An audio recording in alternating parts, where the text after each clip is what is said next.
Salut à tous, c'est Alexandra de la boutique d'astronomie Enastros à Strasbourg. On se retrouve aujourd'hui pour parler du boîtier le Memstar que j'ai eu l'occasion de tester. Allez, c'est parti!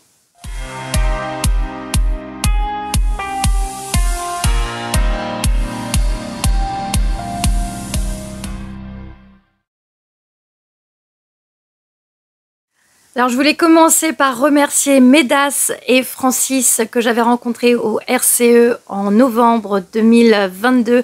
Je vous remettrai du coup le lien de la vidéo que j'avais fait avec Francis sur le triband. Et donc, en fait, il m'a proposé de tester le Memstar et donc ils me l'ont offert. Je ne l'ai pas payé. C'est assez rare qu'on m'offre des produits, donc en fait je suis trop contente. Voilà, merci, ça fait super plaisir, surtout que ce boîtier est assez intéressant. On va commencer, on va faire plusieurs parties dans cette vidéo. On va un petit peu voir en détail l'entreprise, on va un petit peu voir en détail le boîtier, et puis j'ai déjà fait une soirée d'observation avec. Et vous allez après découvrir donc cette fameuse soirée, cette première utilisation du boîtier, le Memstar. Il y a eu quelques petites surprises, mais je reste assez positive à l'avenir. Donc, premièrement, le Memstar, donc qu'est-ce que c'est? C'est un boîtier intelligent, plutôt un dispositif d'aide au pointage et permettant du coup de trouver les objets célestes. Donc pour l'entreprise, le Memstar, on va aller découvrir ici le site internet. Memstar.fr, donc c'est un site qui est très simple, c'est ce qu'on appelle une page vitrine. Ça veut dire qu'il n'y a pas de vente en ligne directement sur ce site. On va avoir une belle page de présentation. J'aime beaucoup les codes couleurs qui ont été utilisés. J'aime beaucoup le logo aussi. Voilà, avec l'effet ovale avec les deux petites étoiles. Le Memstar avec les deux M en majuscule. Le nom est très bien choisi, le logo est sympa. Voilà, visuellement, la première chose que l'on voit, c'est quand même qu'il y a eu une belle réflexion sur le produit. Et puis surtout, on découvre tout de suite ce que c'est, donc le Memstar. Donc c'est ce que je viens de dire, est un dispositif d'aide au pointage permettant de trouver des objets célestes. Alors, on regarde un peu le site ensemble, donc télécharger la notice, on l'a également en anglais, ou acheter le Memstar. Donc, ce que je disais, c'est que c'est une page vitrine.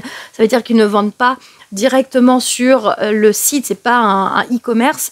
Ça veut dire qu'il faut l'acheter par des boutiques ou des revendeurs. Donc, Médas, Optique Unterlinden, Loisirs Plaisir ou la Clé des Étoiles. Vous pouvez également vous le fournir chez moi, mais moi, je peux l'acheter soit chez Médas, soit chez OU directement, puisque je suis déjà revendeur des deux importateurs. Donc, logiquement, voilà, j'irai les acheter chez eux, puisque l'entreprise Memstar ne m'a pas contacté directement pour vendre le produit. Connecter l'application, donc il y a une petite vidéo que vous pouvez aller découvrir, l'astronomie accessible. Qu'est-ce que le Memstar?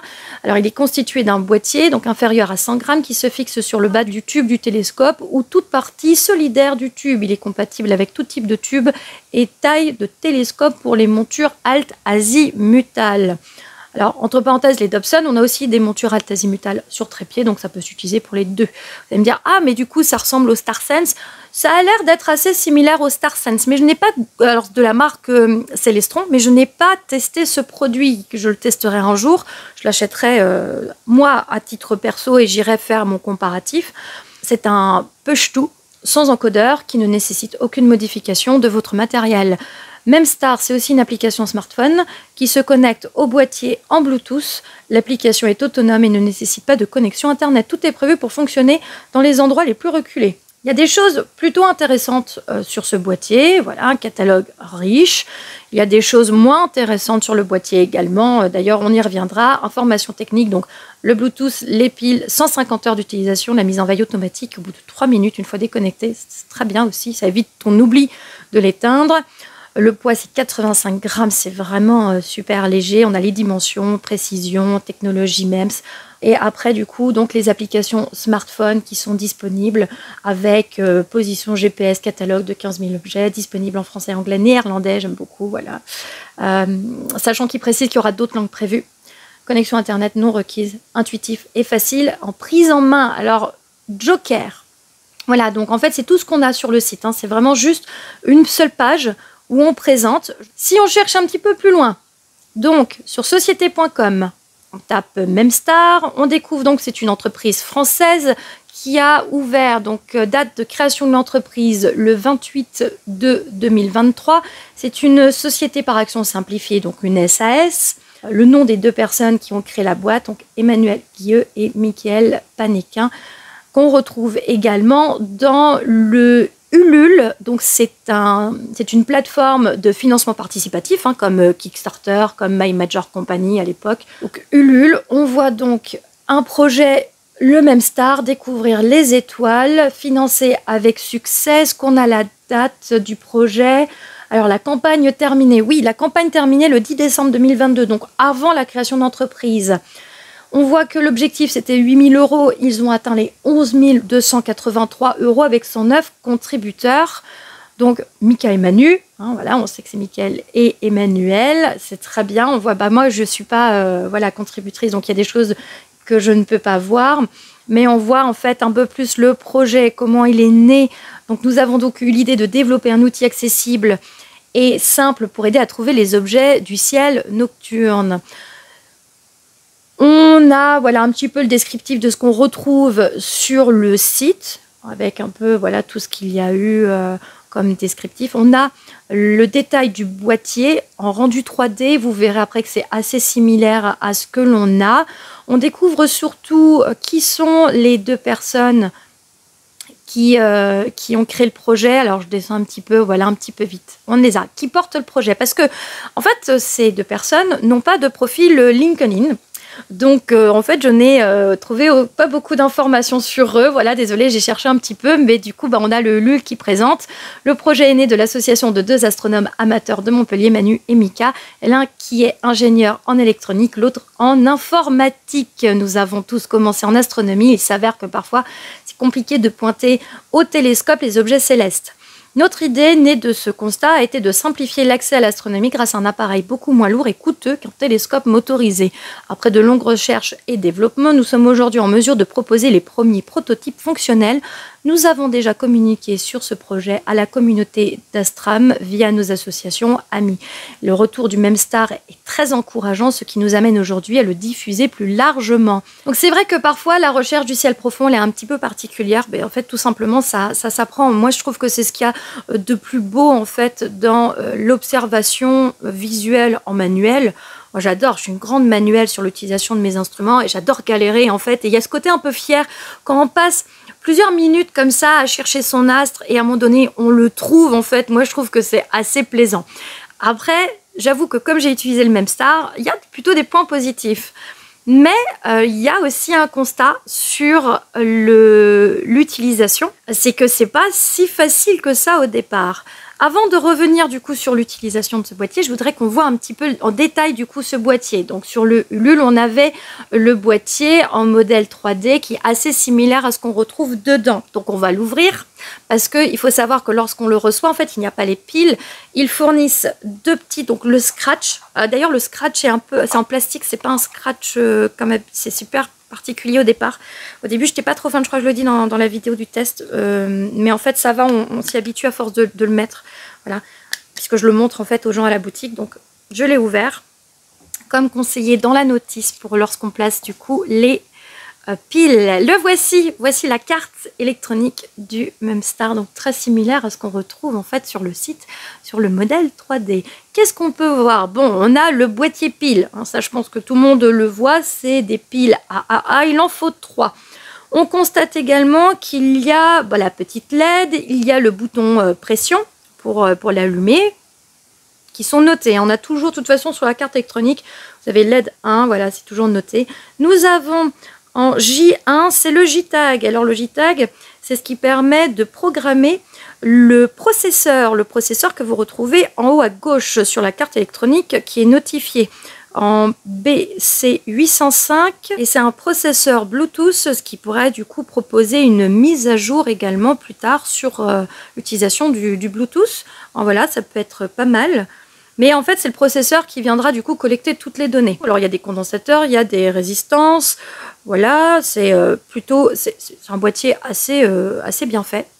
Chapeau les gars, vraiment super cool. On a juste effectivement en U1, on ne sait pas ce qu'est ces petits, là tout en haut, on ne sait pas ce qu'est ce petit U1. et ça pourrait peut-être être ce qui fait la centrale inertielle. Parce qu'en fait, le boîtier va bouger, donc à un moment donné, il va détecter que vous faites des mouvements de droite-gauche au bas. Donc, est-ce que ce serait ça? Peut-être. Surtout qu'après, on a remarqué que le processeur, ça vaut 5 $, les gars, et que le prix, d'ailleurs, j'en ai pas parlé, mais il vaut donc 200 €. Bon, moi, je le trouve un tout petit peu trop cher. 200 €, je les aurais peut-être pas mis si on m'avait pas offert le boîtier, quoique après utilisation, est-ce que le boîtier valait 200 €? Oui, mais pas plus, vraiment pas plus. Frédéric m'a dit que lui, il trouvait vraiment ça cher pour juste les composants qui sont dedans. Mon expérience, petit retour, avant de passer sur la soirée d'observation. Le boîtier est très facile à mettre en place. J'ai téléchargé l'application, ça s'est très bien passé.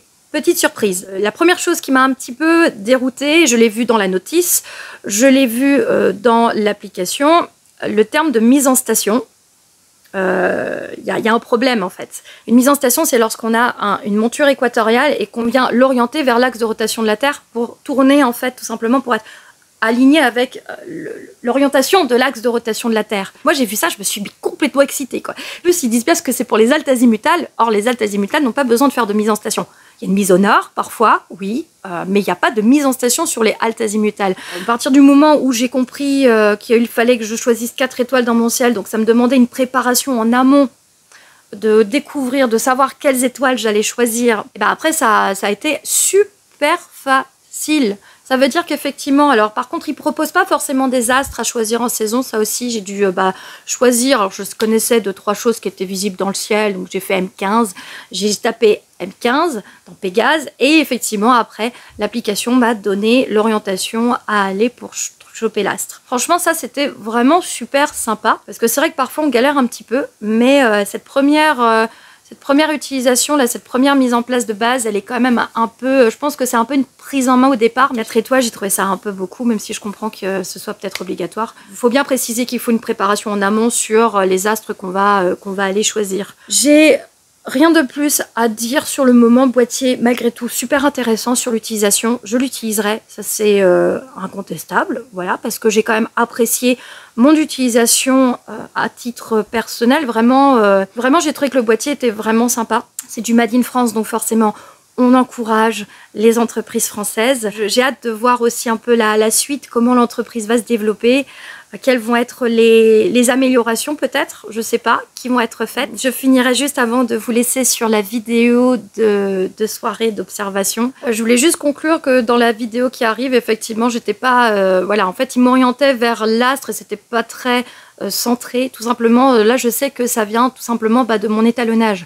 J'ai fait un étalonnage avec un 25 ou avec mon 20 mm, je crois que c'était le 25, en super seul. Et donc forcément, mon champ est très large et forcément, lorsque je vais aller valider mon étalonnage, en fait, l'étoile, elle n'est pas forcément centrée au milieu, voilà, de mon oculaire. Et donc forcément, lorsqu'il va aller chercher mes astres que je lui ai demandé, parfois, il peut être un tout petit peu décalé. Et il propose une correction sur l'azimut. J'ai trouvé ça super intéressant. Très bon produit. J'ai hâte, comme dit, de voir la suite. Et je vous laisse avec ma soirée d'observation avec le Memstar. On se retrouve dehors. J'ai sorti le Dobson 250, j'ai installé le boîtier Memstar, donc comme indiqué dans la notice, tout simplement, donc au niveau vraiment un peu pas trop haut, pas trop bas, et on va pouvoir le tester. Alors en plus ce soir on a une superbe météo, par contre le froid commence à revenir, et donc il faut un petit peu se couvrir, et on n'a surtout pas de lune ce soir. Là je vois Saturne, je sais que ça vous dira rien si je pointe comme ça, là je vois c'est Capella qui arrive, et donc j'ai une partie du ciel avec Pégase, Andromède, donc je dois avoir M15, M31 bien sûr qui est assez haute, Verseau, doit pas être loin, les poissons. Et j'ai téléchargé l'application que l'on va connecter, voilà, on l'allume, connexion, sélectionner Memstar dans la liste. Ok, il dit que je suis pas connectée, faut peut-être que je l'allume.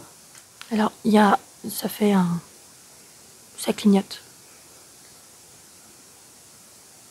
Ça y est, je l'ai trouvé. Memstar. J'ai cliqué dessus.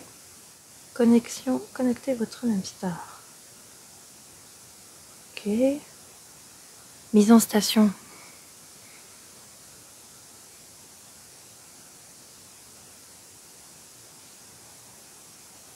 Mais c'est pas ça une mise en station.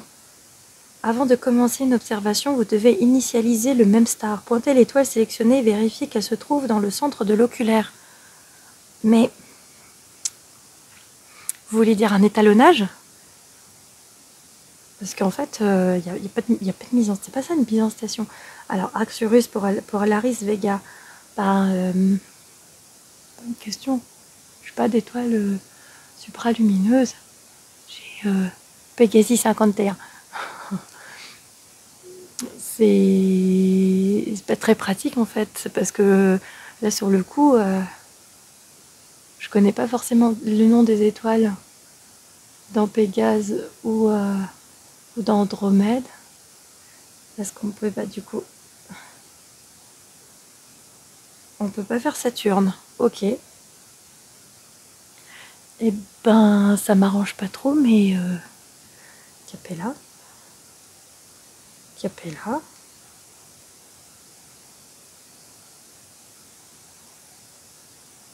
Ah non, ok. Oh, il fallait... C'est pas très intuitif. Je sais qu'on est censé avoir la notice en même temps, mais en fait, moi, la notice, je l'ai sur le téléphone. Donc, comment je peux avoir en même temps la notice et en même temps faire la mise en place? Donc non, il me marque félicitations, la mise en station est terminée. Mais non, en fait, encore une fois, c'est... Non. Ok, donc il faut que je bouge le télescope, que je pointe Capella et que je lui dise, en fait, ok, retour au menu. Donc, mise en station. Ok, c'est ce que je vais faire. On va accrocher.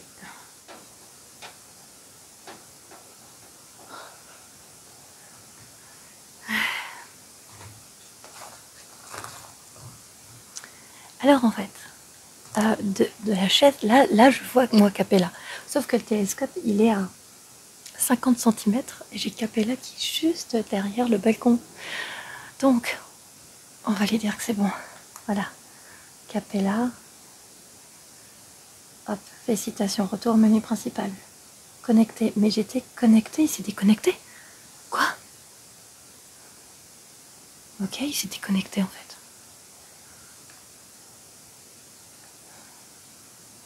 Il veut... Quoi?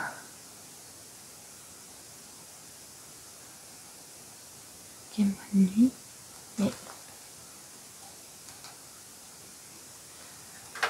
Ok. Est-ce que j'ai le Bluetooth activé? Oui.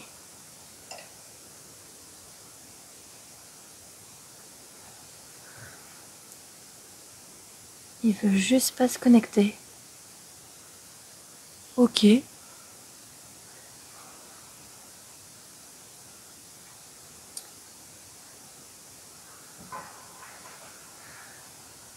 Qu'est-ce que je fais?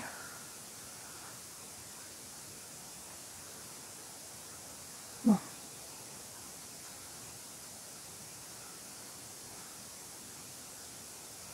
Planète. Boîtier non connecté. Ok. Bon bah en fait... Mais je bouge rien quoi. Allez, connecte-toi. Je sais pas. Oui. Ok, il est passé en menu automatique. Ok.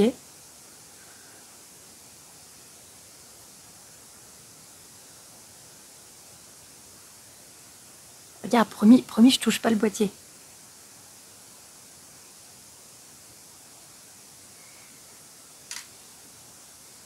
Mais il faut que je fasse quelque chose là.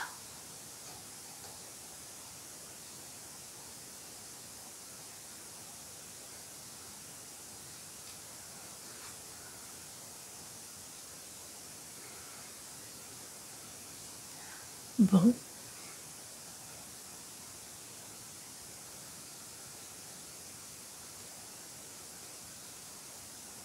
Eh ben je sais pas. Il y a rien. Il y a aucune information de ce qui se passe. Je fais connexion et vous le voyez, là ça fait quoi, 5 ou 6 fois que j'essaye. Et en fait, il me fait juste un échec. Mais il s'était connecté avant.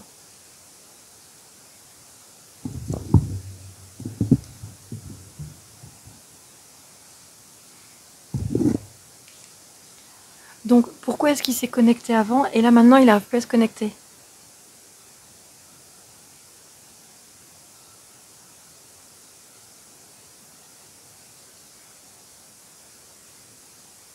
Je sais pas, paramètres du comportement, réinitialiser le boîtier, menu debug, payer entre la clé d'accès, non, déconnecter le boîtier, parce qu'en fait je peux pas, en plus c'est en rouge, mais tu sais pas si tu peux connecter ou comment. Oh. Bon bah voilà, je sais pas. J'ai enlevé le petit capuchon pour avoir accès aux piles. J'ai remis les piles et sans remettre le petit boîtier au-dessus, et ben ça fonctionne.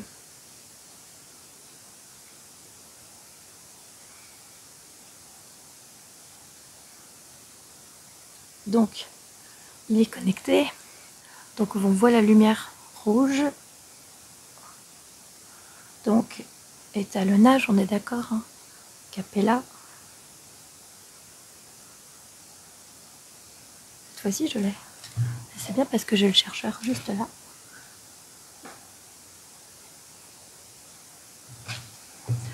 Et en plus le temps de vérifier tout ce qui allait pas, c'est un petit peu bougé, donc je l'ai validé. Félicitations, la mise en station, donc l'étalonnage est terminé. Voilà, installation. La procédure de pose du memstar est nécessaire pour le bon fonctionnement. Cette procédure doit être faite à chaque pose du memstar. Bien, veuillez détacher. Peut soigner, ok. Fixer soignement, il s'est fait. Sélectionnez une étoile dans le champ ci-dessus, puis pointez-la.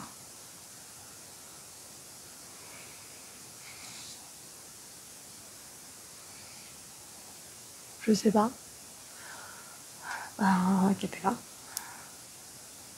Ce qui me fait peur, c'est qu'il marque 1 sur 4.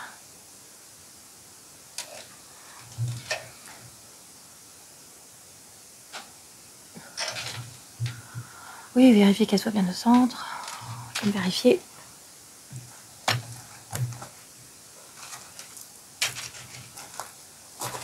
Merci.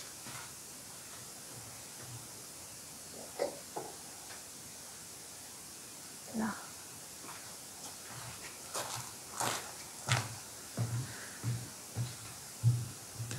Elle est centrée, validée. Ah oui, il y a 4 étoiles. Mais ok.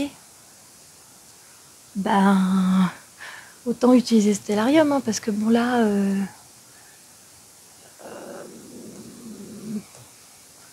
j'en sais rien. Fallout, dans le poisson austral, là-bas, tu crois qu'il la connaît? Folle. Ah, Fomalhaute. Ah, attends.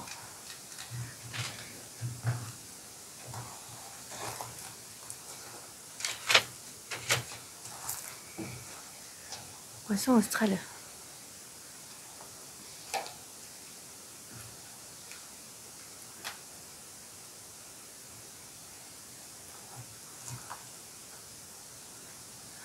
Super.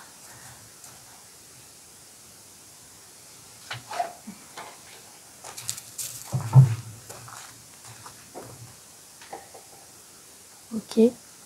3e étoile. Non mais les gars, vous croyez franchement que les gens ils connaissent vraiment 4 étoiles? 4 noms d'étoiles? Non mais ils arrivent quasiment même pas à reconnaître les constellations. Comment vous voulez qu'ils connaissent le nom des étoiles? Alors, j'ai au zénith, j'ai Cassiopée avec Chédir. La poitrine. Franchement, j'essaie de faire de tête. Hein. Trouver et choper une étoile. Oui, en plus le boîtier est ouvert, donc...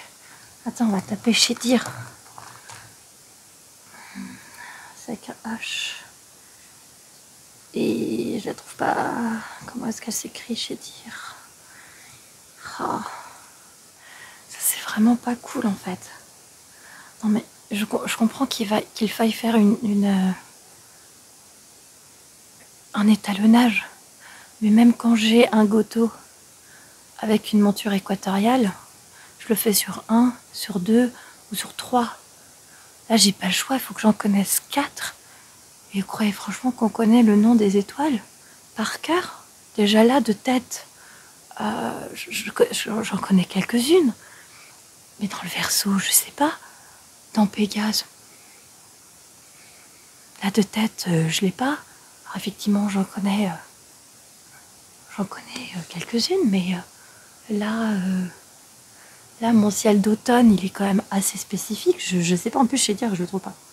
Ils me mettent plein d'étoiles, mais ils me disent rien dans quelle constellation c'est, dans quelle orientation. Kepela, Caf. Ah, Caf, c'est dans Cassiopée. Caf, c'est la deuxième.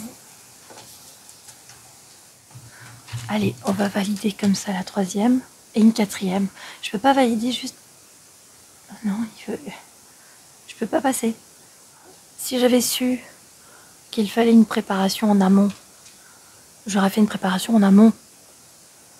Moi, ça me dérange pas d'aller choper, de vérifier vite 4 étoiles en amont. Mais j'ai lu la notice avant et j'ai sûrement bugué, mais j'avais pas vu qu'il fallait que je prépare 4 étoiles. Merci. Alphée. Rats, j'ai trouvé. C'est laquelle? C'est... La tête. Non, c'est plus. C'est celle-ci, là? Ouais. Merci.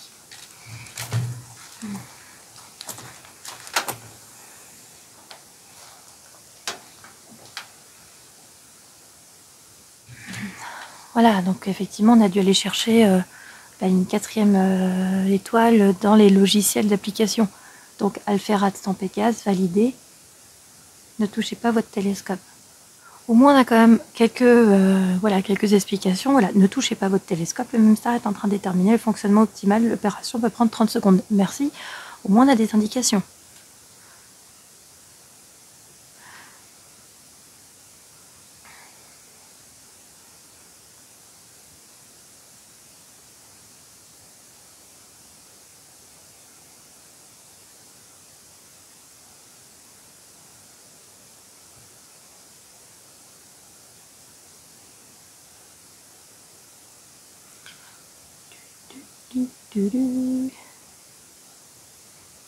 C'était quoi les petites musiques, tu sais, d'attente dans les téléphones à l'époque, tu sais? Frédéric est venu voir en même temps, il est juste à côté de moi.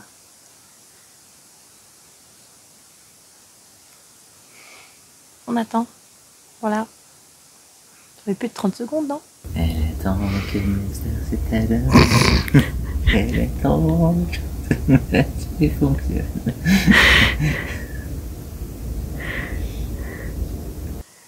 C'est Jean-Jacques Goldman. Elle attend. J'aime bien Jean-Jacques Goldman. Ça se chante bien en karaoké. Oui, c'est le fait.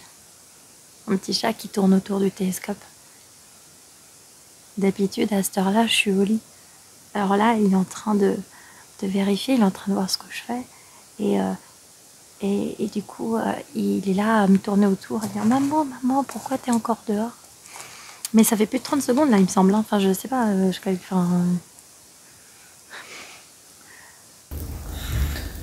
Few moments later. Est-ce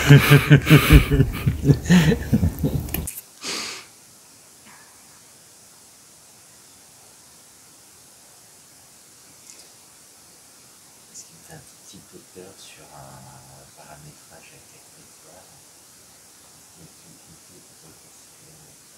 Putain. Ouais. Faut la haute là-bas et j'ai pris Pégase. Et encore, vous imaginez si on se trompe? Si tu te trompes, et quel est le champ qu'il te faut? Est-ce qu'il n'aurait pas fallu avoir des étoiles suffisamment éloignées? Oui, c'est ce qu'ils préconisent dans la notice. Mais suffisamment éloigné, ça veut dire comme une mise en station, enfin comme un étalonnage classique. C'est-à-dire quasiment une là, Ouais. et une là, quoi. Ah oui, mais je suis border sur mon champ, donc je fais ce que j'ai. Hein. D'un autre côté, Capella, Foumalotte, déjà c'est un miracle. J'espère que je me suis pas trompée parce que c'est peut-être... Je me suis foirée. Dans la baleine? Non, non, non, c'est pas dans la baleine. C'est sous... Ah non, je me suis foirée. Sous Saturne. Ah merde. Ah, c'est la baleine. Ouais, c'est pour ça que je la vois. Mais effectivement, ton étoile c'était 10 places, c'était pas faux. Ah punaise. Ah punaise. Ah. J'ai pas tout mon ciel à Strasbourg à cause de la pollution lumineuse. Et tu t'es pas trompé de beaucoup, quoi.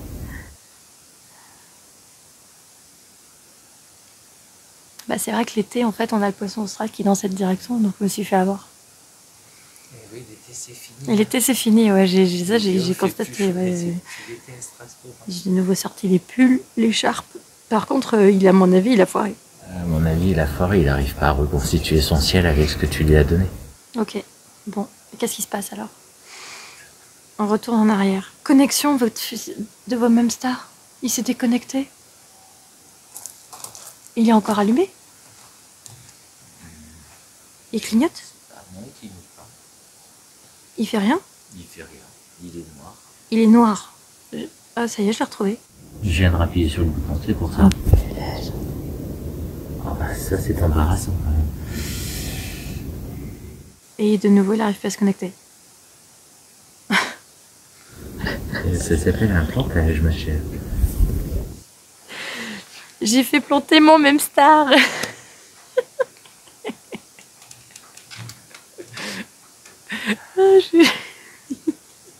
je vais te le redémarrer. Je vais essayer de me connecter. Le cache, attends, je vais essayer de Et il est dans la boîte, regarde.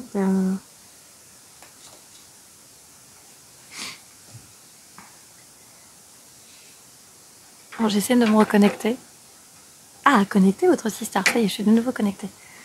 Donc. Ah, il s'est déconnecté.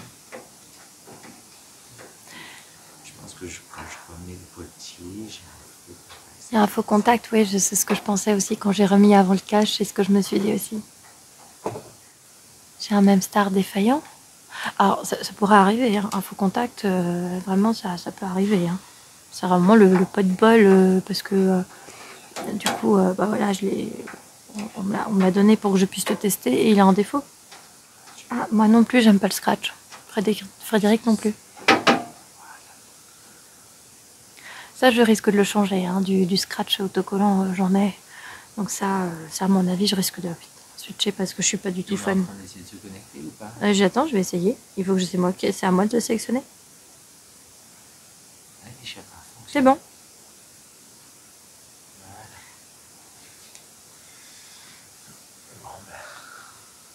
Je pense que est-ce qu'il y a un ordre du coup parce qu'en fait j'ai fait l'étalonnage. Non, il n'y a pas d'ordre. Peut-être parce que comme j'ai fait du coup l'étalonnage avant l'installation, est-ce que du coup ça fait une incidence? Bon. Ah merde, putain. Non. Ça par contre c'est pas cool. Tu pourrais avoir en fait une vérification, une deuxième. Non, en fait, installation. En fait, tu tapes et tu valides. Donc effectivement, sélectionner une étoile dans le champ ci-dessous, puis pointer là, effectivement. Donc, il faut que j'aille chercher Capella avec le télescope. On va le faire comme ça, Capella est là.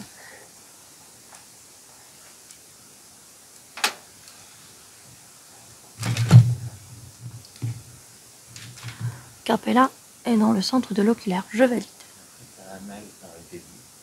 Ah oui, Amal, dans le bélier. Ouais, c'est celle de droite ou celle de gauche? C'est celle de droite? De gauche. La plus lumineuse? Ouais, mais oui, Amal. Putain, en plus, je savais qu'elle s'appelait. Avec un H. Ouais, pas trop.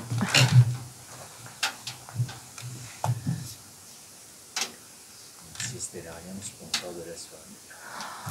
Oh mais grave, merci Stellarium, sponsor de la soirée, quoi. Putain.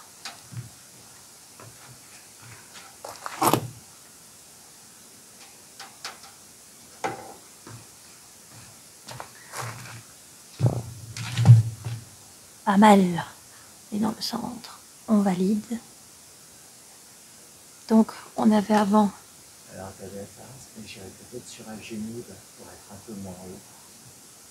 C'est celle en haut? Celle en haut, c'est Alpharas, et celle en dessous, c'est Algénide. Celle de la, au niveau du cul en bas, c'est ça? Ouais. Algénide? Ouais. Algédi ou Algénide? Algénide. Nid, il me propose pas.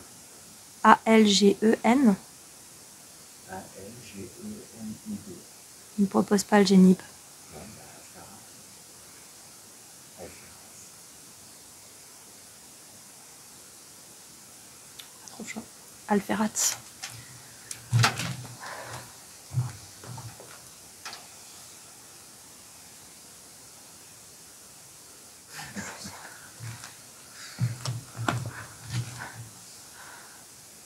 Alferat. Centré. Et Enif. C'est facile à retenir pourtant. La tête de Pégase. Ouais, je vois celle. Enif est validé. Ne touchez pas votre télescope, mais même ça est en train de déterminer le fonctionnement optimal de l'opération. Donc s'il plante, par contre, cette fois-là, c'est fini. Allez, on y croit, le même star. On y croit. L'installation est terminée, félicitations. Ouais, c'est parce vous... qu'en fait, il arrive. Donc effectivement, il faut bien savoir ces étoiles. Hein.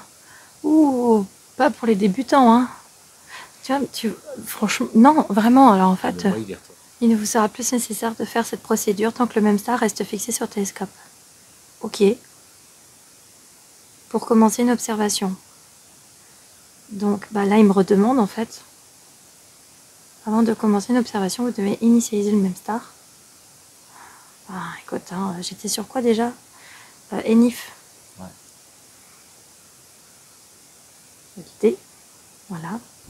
Ah oui, ben c'est normal, il a enregistré comment bouger le télescope Ouais. d'une étoile à l'autre. Ouais. Et là, il s'initialise en te demandant sur quelle étoile tu es. Oui. Et après, vers où tu veux aller. Ah, et donc là, quand je tape Saturne... Bah, il te dit qu'il faut que tu bouges comme ça. Ah, wow. Attends. 0 en azimut. Hauteur 20 degrés.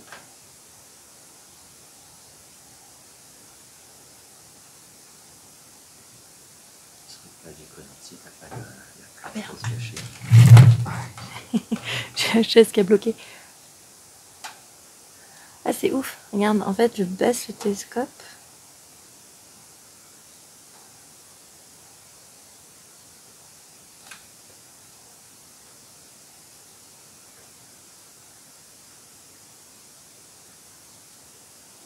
Je regarde. Écoutez, j'espère.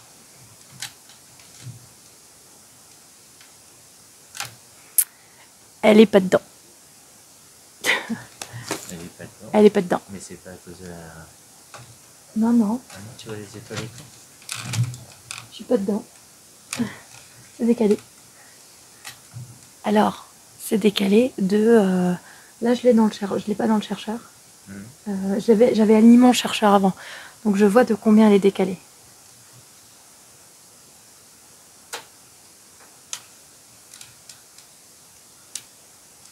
Là, j'ai Saturne. J'ai un décalage, donc, de -2.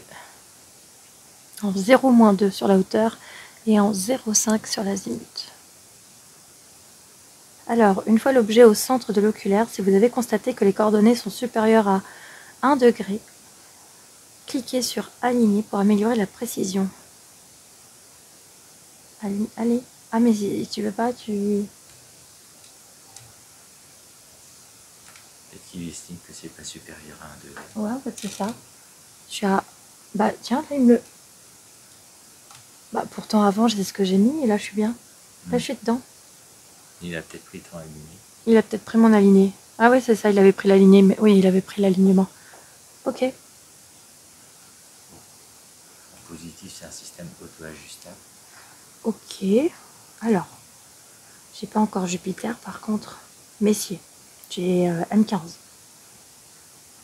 M15. Dans Pégase. Donc, je monte. C'est bien parce qu'il y a des flèches droite-gauche au bas. C'est cool. Donc, monter. J'ai mon petit chat qui joue, c'est un nocturne aussi. Et donc, oh, comme ça. Je vais tomber. Ah non, ça devrait passer.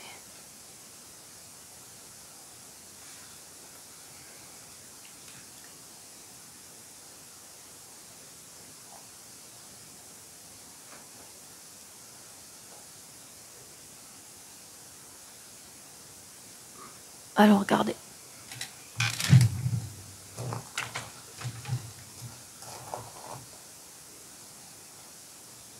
Ouais, il est en bord de champ. Là, je vais le recentrer, aligner. Azimut. Mais tu vois, je peux pas aligner la hauteur. Je peux qu'aligner l'azimut, en fait. C'est pour ça qu'il était décalé en bord de champ. Donc, effectivement, avec Saturne, j'ai pu lui refaire du coup un alignement sur l'azimut, mais sur la hauteur, en fait, il est décalé de 0,7. Voilà. Donc, il était un peu en bord de champ.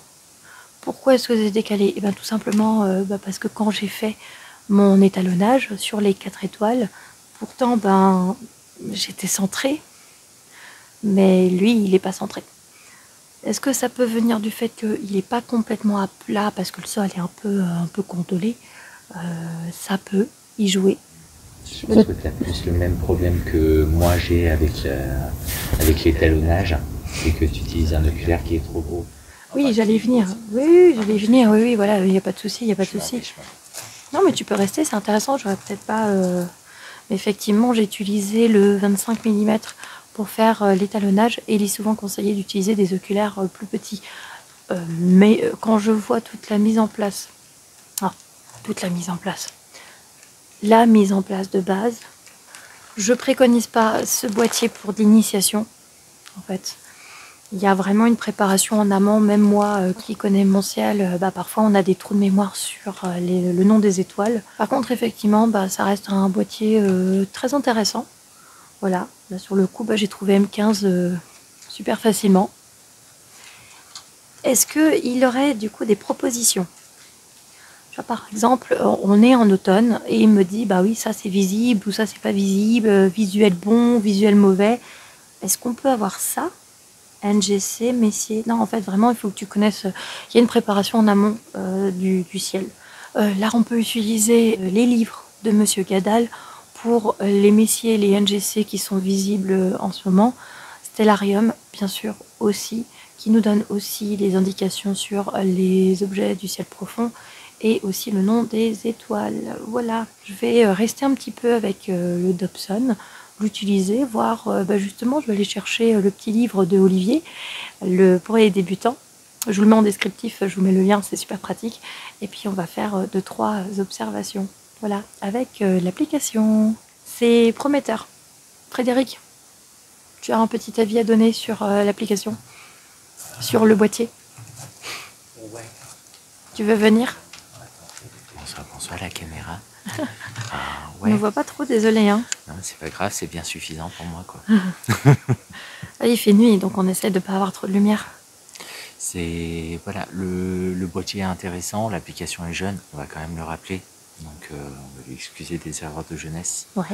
C'est pour ça qu'il n'y a pas de catalogue, de propositions de recherche, etc. C'est pas forcément le but. En fait, comme ça marchait pas, je l'ai appelé pour qu'il vienne m'aider. Parce qu'en fait, j'ai tout essayé et j'ai dit, putain, mais il y a un truc que j'ai mal fait, tout. Non, toi, t'as rien mal fait. Par contre, effectivement, il y avait un problème de synchronisation avec le Bluetooth. Là, je leur fais pas de reproches pour avoir bossé là-dessus. Ça arrive, et ça arrive plus souvent qu'on le croit. Oui, ok. Voilà. Mais effectivement, pareil, il faut savoir gérer les exceptions quand ça ne veut pas se connecter. D'accord. Voilà. Bon, c'était mon petit retour. C'est plutôt prometteur.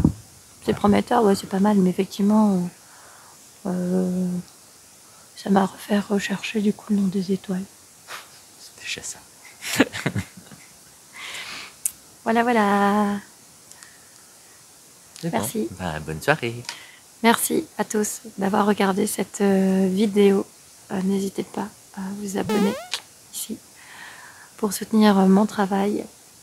N'hésitez pas également à me suivre sur les réseaux sociaux. Il y a le Facebook Enastros et l'Instagram Alex Enastros et enastros.fr. Salut!